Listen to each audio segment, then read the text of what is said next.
আসসালামু আলাইকুম। Loss stop বিডিতে আপনাদের সকলকে স্বাগত। আজকে আপনাদের সামনে যে বিষয়টি উপস্থাপন করব, যে বিষয়টি নিয়ে কথা বলার ইচ্ছা করেছি, তা হলো কেন অনেক মুরগির খামার ক্ষতির শিকার হয়, লোকসানের শিকার হয়।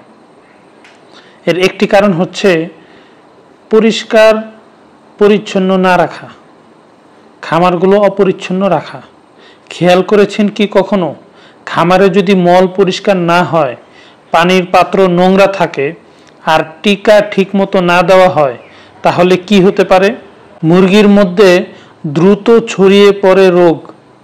রানীক্ষেত, কলেরা, গাম্বরোর মতো মারাত্মক রোগে একদিনেই শত শত মুরগি মারা যেতে পারে।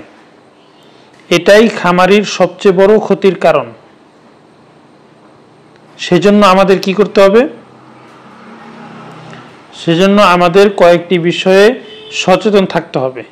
1 নম্বর হচ্ছে প্রতিদিন খামার শুকনো ও পরিষ্কার রাখা। দ্বিতীয় হচ্ছে ভ্যাকসিন শিডিউল মেনে সময় মতো টিকা দেওয়া। আর খাবার ও পানির পাত্র প্রতিদিন ধুয়ে পরিষ্কার রাখা। নতুন মুরগি আনলে সেগুলোকে 10 থেকে 12 দিন আলাদা করে রাখা। মনে রাখবেন, পরিষ্কার খামার মানেই সুস্থ মুরগি, আর সুস্থ মুরগি মানেই লাভজনক খামার।